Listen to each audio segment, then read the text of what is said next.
James TV.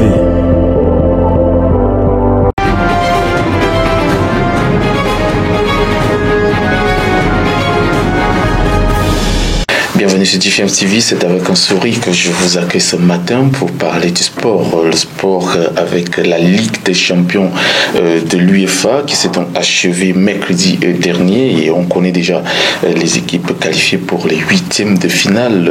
On a, n'est-ce pas, participé à 8 matchs mardi, donc je vais vous donner des résultats. D'abord, ce match nul entre le Bayer Leverkusen et les Belges du Club Brugge, 0 but partout. Et puis cette victoire du Bayern Munich 2-0 sur l'Inter de Milan. Il y a également Liverpool qui s'est imposé 2-0 face à Naples, sans oublier cette défaite amère de l'Olympique Marseille, 1-2 face à Tottenham, synonyme d'élimination dans toutes les compétitions de l'UEFA. Il y a également cette défaite de Pleasant à domicile face au FC Barcelone, 2-4.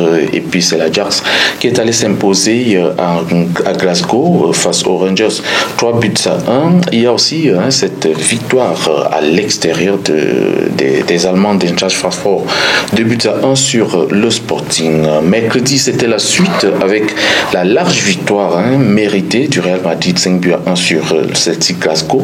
Et puis cette défaite à domicile, 0-4 de Shakhtar Donetsk face à Leipzig. Milan AC, quant à lui, n'a pas été tendre envers Red Bull Salzbourg, victorieux 4-0. Chelsea a battu Dynamo Zagreb 2-1. Match nul entre Dortmund et FC Copenhague, 1 but partout. Le Benfica Lisbonne a laminé Maccabi Haïfa 6-1. Et puis il y a cette victoire de Manchester City 3-1. C'était face au FC Séville. Je note également que le Paris Saint-Germain est allé battre la Juventus de Turin 2-1.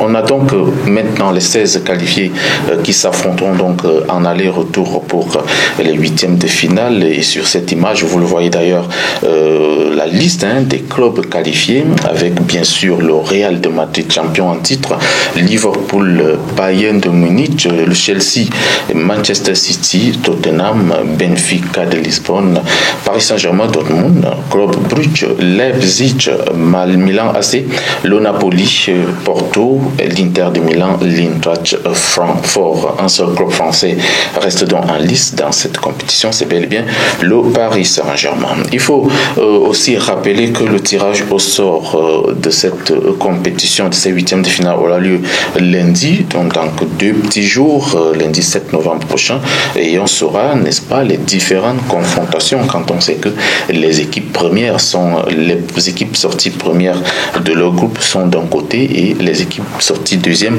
de leur groupe sont de l'autre.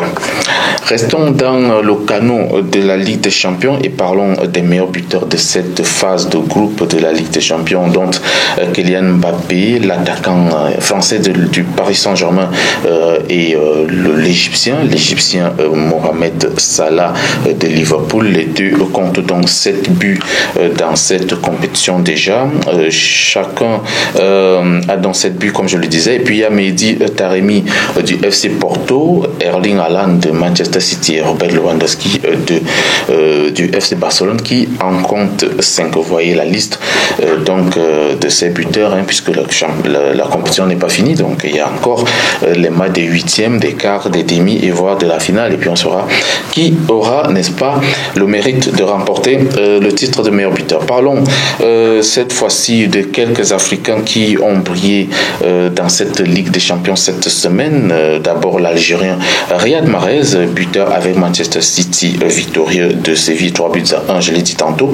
Et puis il y a le Ghanéen Mohamed Kudus qui a également scoré avec l'Ajax d'Amsterdam. C'était face aux Glasgow Rangers, victoire 3-1.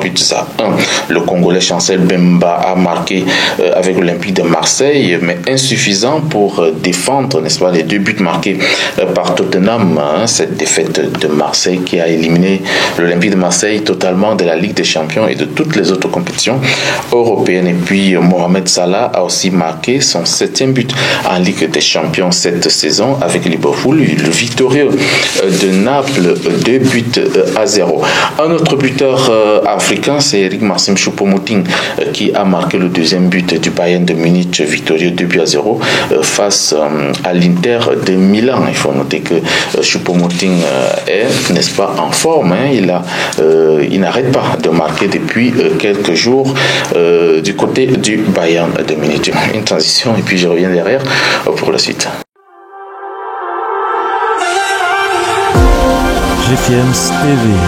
Retournons sur le plateau de GFM TV, on continue avec Sport Matin. On va parler de l'Afrique maintenant, où on jouait les matchs allés du 2e tour préliminaire de la Coupe de la CAF avec les résultats que nous avons à notre possession. Vous pouvez voir au travers de votre écran, Kadiogo du Burkina Faso est donc tombé face à FC Saint-Éloi le Popo, 0 but contre 1. Royal Leopard FC et AS Real Bamako ont fait égal 1 but partout. Le tout-puissant Mazembe a battu Royal AM 2 buts à 0. Primoro de Agosto et Fucho FC d'Égypte ont fait égal 1 but partout. La SEC Mimosa a battu Sporting Gagnois 2 buts à 0. C'était dans un duel ivoirien. Et puis Joliba AC et l'AS FAR ont fait égal 0 but partout. Il y a également cette victoire de Al Ali Tripoli 1 but à 0 sur Marumo Galan. On va aussi évoquer la victoire de US Monastir sur Renaissance Berkane 1 but à 0. L'ASCO de Kara a battu le club sportif sfaxien 2 buts à 1. Il y a ce match nul entre Younes Africans et Club Africain Tunis, 0 but partout. Notons que ça, c'est juste les quelques résultats qu'on pouvait vous donner, mais vous verrez que dans ce tableau, il y a tous les autres résultats. Match retour donc le 9 novembre prochain. Et puis on saura qui passera pour les phases de groupe. Restons en Afrique et puis parlons des barrages retour des qualifications de la Coupe d'Afrique des Nations des U23. On va tout de suite vous lister les pays qualifiés pour le dernier tour. Il y a la Zambie, le Gabon, le Nigeria, le Niger, le Mali, le Sénégal, le Ghana, la République démocratique du Congo, l'Afrique du Sud. Il y a l'Égypte, le Cameroun, le Congo, le Soudan et puis la Guinée. On aura au final 7 qualifiés qui s'ajouteront donc au Maroc, qui est le pays organisateur. La phase finale est prévue pour juin 2023. Restons toujours en Afrique et parlons du Cameroun. Le Cameroun qui prépare sa Coupe du Monde de football avec un match amical le 9 novembre prochain du côté de Yaoundé au Cameroun. Ce sera face à la Jamaïque. Le sélectionneur des Lions indomptables, Rigobert Sambana, qui a d'ailleurs convoqué 26 joueurs évoluant sur place au Cameroun qui prendront part à ce match, puisque les joueurs professionnels seront encore dans leur club jusqu'au 14 novembre prochain. Ainsi a décidé la FIFA. Quelques professionnels quand même sont en route pour le Cameroun pour rejoindre ce petit groupe, à l'instar de Vincent Aboubakar, Leandre Tawamba, Faye Collins ou encore Nourou Tolo, dont leurs championnats sont en arrêt. Ils pourront, n'est-ce pas, profiter de ce petit stage en attendant le reste du gros de l'effectif. Toujours au Cameroun, la cérémonie de présentation du nouveau maillot des Lions indomptables est prévue pour demain samedi. On peut donc déjà dire avec certitude que le Cameroun jouera bel et bien avec son nouvel équipementier One All Sport en Coupe du Monde et non le corps sportif qui donc est en train de poursuivre la Fédération camerounaise de football pour un arrêt de contrat assez abusif. Voilà, c'est terminé pour Sport Matin. On a fait l'essentiel. On vous revient mardi prochain pour d'autres informations. D'ici là, portez-vous bien et surtout, excellent week-end à tous.